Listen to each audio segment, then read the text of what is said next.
दुआ करती हूँ करीम, तुम जहां भी सो रहे हो तुम्हें डरावना ख्वाब आए। ये जन्नत है क्या? मेरी जिंदगी जहन्नुम बना दी है तुमने करीम। मेरा दिल जलाया है ना, अब देखना मैं तुम्हारी ये दुनिया बर्बाद कर दूंगी।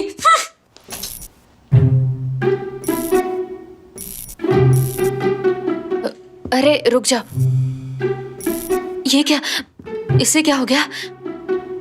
रुक जाओ, अरे ठीक हो जाओ ना, हर वक्त चलते रहते हो, आज क्या हो गया तुम्हें? बुझ क्यों गए?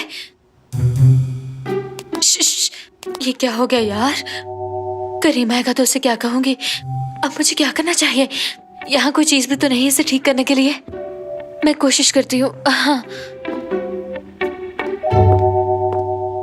आयशा मैडम, आपसे मिलने के लिए कुछ मेहमान आए हैं। ठीक है जानान, तुम जाके मेहमानों को देखो, मैं अभी आती हूँ। जी ठीक है।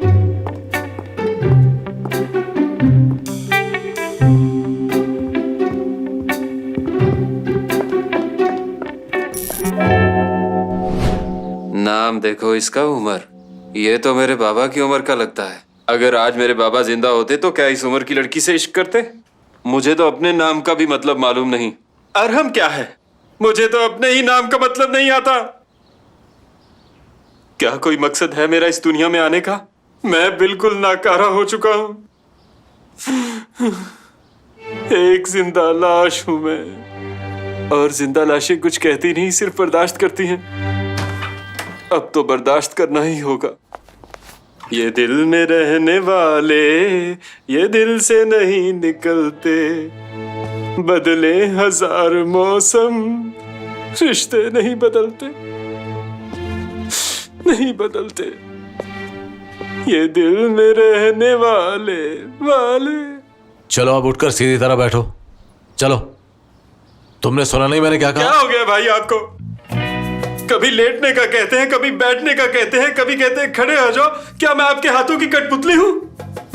बाबा जान प्लीज आप अंकल को कुछ न कहें, इन्हें समझाएं। बेटी, मैं कल रात से इसे समझाने की कोशिश ही तो कर रहा हूँ, मगर ये समझ ही नहीं रहा। तुम्हें याद है तुमने रात को एक आदमी के ऊपर उल्टी कर दी और उसके बाद तुम फुरकान को पकड़कर चूमते रहे? क्या तुम्हें अब भी याद नहीं कि तुमने क्या किया? कुछ नहीं भाई, कुछ भी नहीं हुआ। बस आप मेरा एक काम कर दीजिए, मुझे कुछ पैसे चाहिए। पैसे क्या करने हैं तुमने? छोड़े भाई, ये मत पूछे, कुछ पर्सनल है, मैं नहीं बताऊंगा। लो अरहम, तो तुमने मुझे पहले क्यों नहीं बताया? ये लो, जितने पैसे चाहिए तुम्हें तुम रख सकते हो, सब तुम्हारे ही तो है। लो पकड़ो। कितनी चालाक हो तुम नजमा, हमें तो कहती हो कि मेरे पास पैसे नहीं है। ऐसा कैसे हो सकता है कि मेरे भाई को पैसे चाहिए हो और मैं ना दूं? तो अब हमारी सुलह हो गई है ना, तुमने मुझे माफ कर दिया। सोचूंगा इसके बारे में। देखो ये भी कितना तेज है, पैसे लिए और निकल गया यहाँ से। आप पर ही गया है, पैसों से चलता है। बात करने से पहले थोड़ा सोच लिया करो। बस कर दें अब। कोई उससे माफी मांग के उसे पैसे दे रहा है, कोई उसकी खिदमत कर रहा है। क्या है ये सब? देखो बेटी, तुमने इनमें से किसी जैसा नहीं बनना, समझ रही हो तुम? जी बाबा। चलो तुम अपने बाबा के पास आ जाओ, आ जाओ।